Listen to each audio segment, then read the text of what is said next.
Hi, my name's Phil. I like talking about politics, and welcome to today's rundown of the events in Parliament in terms of the votes. I just have to do a little check.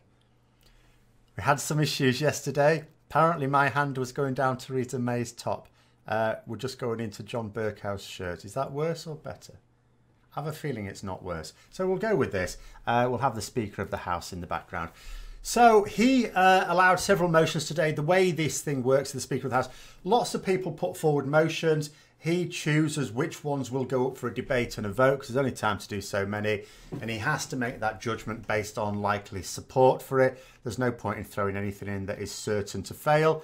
Denied one. There was a motion put forward, signed by a number of MPs, to be fair, ruling out a second referendum. But he denied that one. The irony is that the Brexiteers accused the Speaker of bias for not allowing it. But frankly, as a Remainer, I'd have liked that to be the motion that was voted on. After all, a defeat would mean that Parliament accepts the notion of another referendum as a proposal for avoiding the no deal a majority voted for twice yesterday. But the Speaker's getting it from both sides. Every time he declines a motion, he's accused of bias. However, we have to remember that it's he who allowed the vote that started the entire Brexit process in the first place when he didn't have to. But in these divisive times, of course, people tend to forget when neutral players help them out and cry foul when they don't. And there are a lot of motions proposed with a much higher chance of success, ultimately, which is the main criterion he has to choose them on. And there'll be more of that in a minute. Now, that being said, just as I, as a Remainer, would have liked to have seen a motion on denying a second referendum, there was a motion put forward to agree on a second referendum that you'd think the Brexiteers should be more in favour of. Because we know that a majority of MPs were never going to vote for that motion on a second referendum today. They weren't going to do it today. Wrong timing. But it's possible that a majority won't vote in favour of it. And it was always the case. And that has happened, by the way. It wasn't. But that even more spectacular, actually. So actually, as a Remainer, I wouldn't have wanted that. And in fact, it has to be said, the People's Vote, the official People's Vote campaign did not want that motion going through today because they knew that there's still some MPs, they need it to go down to the wire before they will vote for it. So basically, those Brexiteers are just moaning for the sake of moaning. It actually worked out well for them. From a Remain point of view, it would have worked out better for their motion to have been put forward, for that to have been defeated, and for us to be able to say, yeah, you see, Parliament's up for a second referendum, possibly. Whereas now they get to say the same, which is exactly what they're now doing. So it's worked out well for them. Bloody idiots. But that being said, so yeah, like I say, the official People's Vote didn't want that going through because now all the Brexiteers are saying, see, Parliament doesn't want a second referendum after all.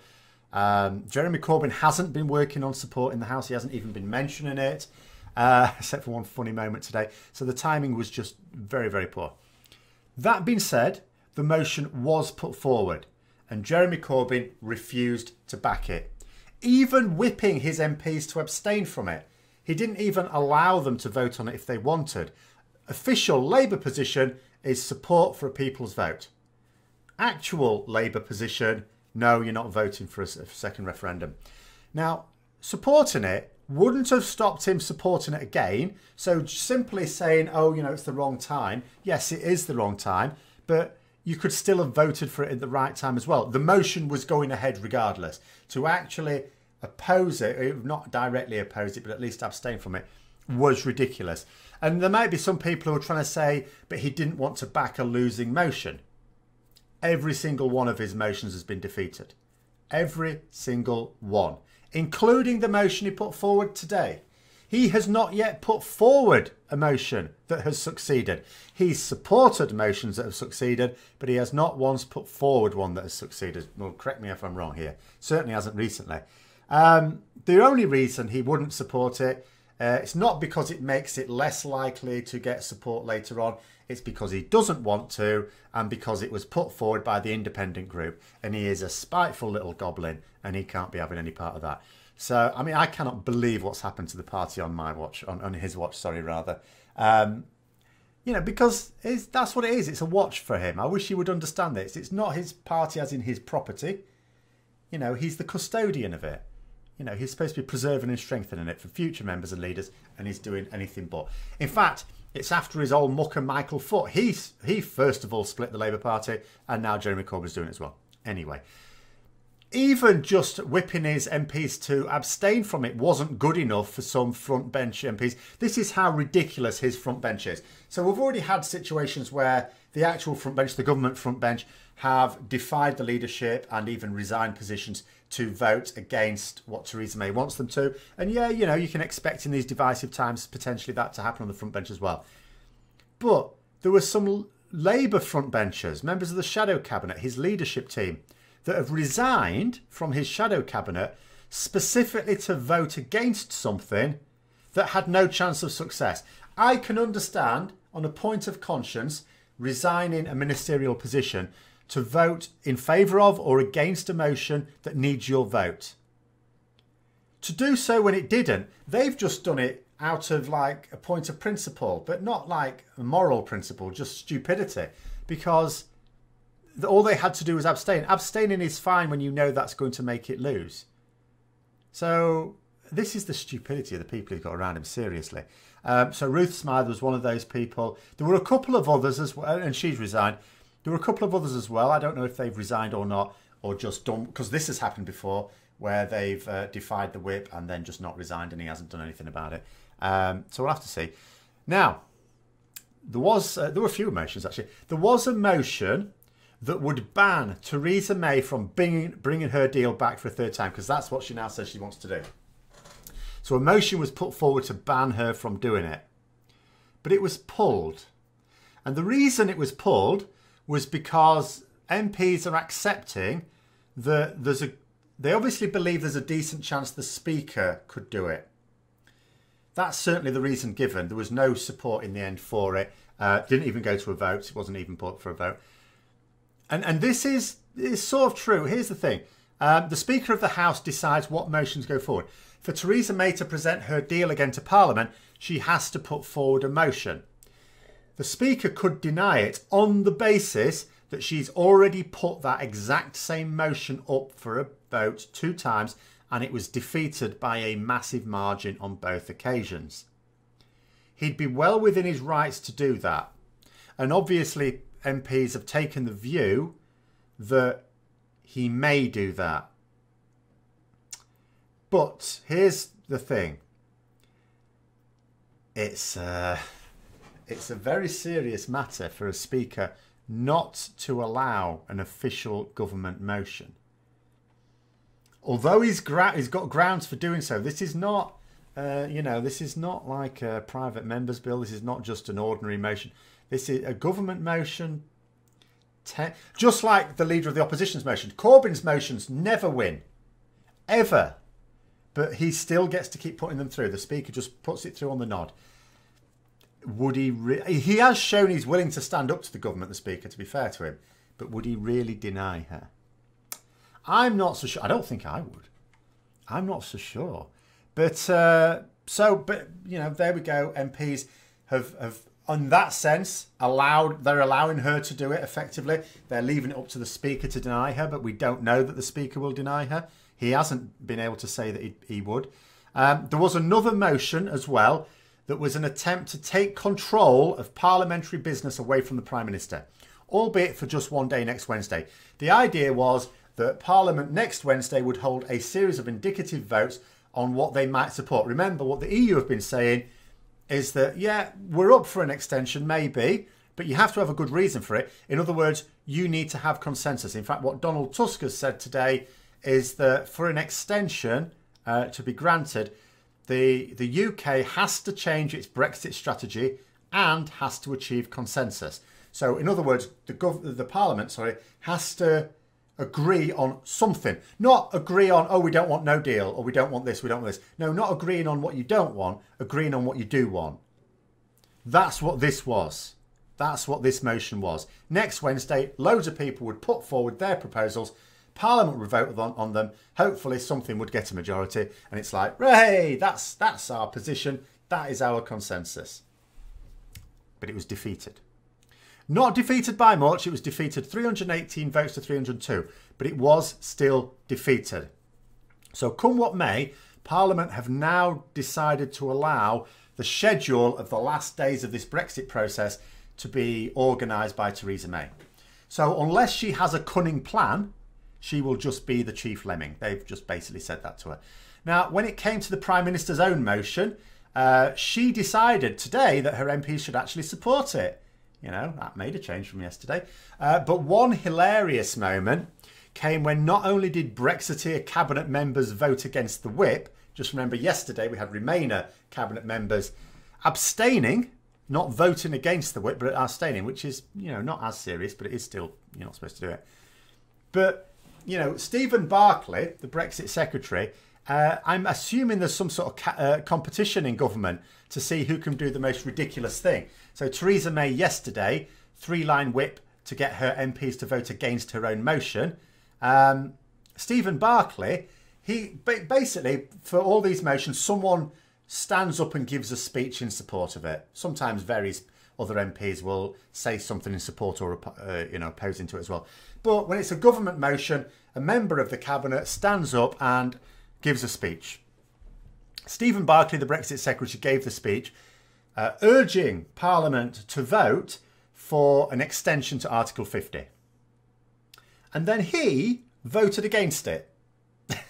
He voted against the thing that he stood up and gave a speech supporting. What? I'm now starting to see the unicorns that Brexiteers keep talking about. Nothing that's happening in Parliament this week makes the slightest bit of sense. But it still passed handsomely, 412 votes to 202. I have to wonder what it felt like for the Prime Minister to actually win a vote by a large margin as well. Albeit a motion that contradicts what she said about, oh yeah, we're definitely going to be leaving on March the 29th, because this motion says otherwise. In other business, an MP stood up and gave Boris Johnson a right roasting about saying that investigating historical child abuse was a waste of money. I enjoyed that. And Caroline Lucas of the Green Party, and I wish she were the Labour leader, gave the best Brexit speech I've ever seen. I've linked it in Twitter earlier, but I'll also link it in the description below if I can find it again, actually. I'm sure I will. Give it a view. It is well worth it. It's only a couple of minutes. When I call it a speech, it's a couple of minutes. It is well worth it. But I would say in conclusion to today's business, you might think that the results suggested that we have moved further away from a no-deal Brexit because Parliament has rejected May's deal. Yes, OK. But it has also rejected no deal and it's voted for an extension. But I seriously think we've moved closer to a no-deal Brexit. So consider the following points. 1, Parliament has given no indication what it wants the extension for. That's a prerequisite. 2, Parliament voted against the chance to vote on different scenarios next Wednesday. 3, Donald Tusk says that the EU may grant an extension if we change our strategy and get a consensus. 4, May has refused to even hint at a change of strategy and indeed is putting her deal up for a vote a third time. Now, I keep hearing conflicting reports, but I think it's now scheduled for the final week of Brexit. 5, that suggests that May will not even ask for an extension until 2 or 3 days before the Brexit end date. What's the point of her asking for one next week? Because when she says, well, when they say, sorry, what's the reason to her? She says, oh, so we can you can all ratify my deal. And they'll say, but they haven't voted for it. And she'll say, yeah, but it will next week. No, she's not going to do that. She's not that stupid. So she'll be going to them, yeah, you know, she'll be going to the summit at the end of next week and going, yeah, well, I'm putting the deal up again.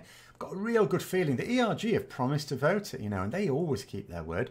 So I've got a good feeling about it. Yeah, we'll still need an extension. It's probably just going to be, you know, so everyone can ratify it. We can sort out our legislation. It'll be no problem. It's sorted. I don't think it's going to cut any ice there, but we'll see. 6, there is no guarantee that the EU will grant an extension, even if we have a plausible reason. And at the moment, there's no current likelihood of that. Parliament has voted against the chance to actually give a consensus on something. And 7, hardline Brexiteers, Aaron Banks most notably, have been lobbying EU member states hard to block an extension. They only need to convince one to do so. So voting for an extension was pointless without also voting for either a second referendum or at least for debates on what Parliament might support. Either of those might have been enough, but for MPs to vote both of them down takes us to the edge of destruction. So, like I said, I think we are now more likely to get a no-deal Brexit, and on March the 29th as well. And I keep seeing people tweeting, even people who are politically well connected tweeting, that's it, we're definitely not going to be leaving on March the 29th now. They're ignoring the fact that the EU get to decide that as much as us. Just because we're requesting an extension doesn't mean to say the EU's set their own, whoa, that's a relief, I thought they'd never ask. Sure, of course we're going to give them an extension. No, that's not what they're saying. And so I think no deal today got more likely, not less likely. It's not impossible. I'm not saying no deal is certain, but I think it's never been more likely. Oh, and one last item. Usually on the news, they put their comedy item at the end, don't they? So I feel this is the right place for it. So Jeremy Corbyn, after whipping his MPs to abstain against the vote for a second referendum, which, by the way, if he hadn't have done, would still have lost, bear in mind, those who voted against it was more than half the available MPs to vote. That is true. But nonetheless, he got his MPs to abstain from it. And then the first thing he said when he got up to the dispatch box, you know, the first thing he said, it's not like he said a lot, it's pretty much the only thing he said, was that Labour's position is to support a people's vote. After just telling his MPs not to. Needless to say, there was an awful lot of laughing in the chamber. It's the man's a weasel, but there we go. That is that's my summing up, effectively, of the day's events. I hope you found it interesting. If you have, don't forget to click the like button, subscribe for further content, and click the bell notification as well. And until next time, I'll see you later.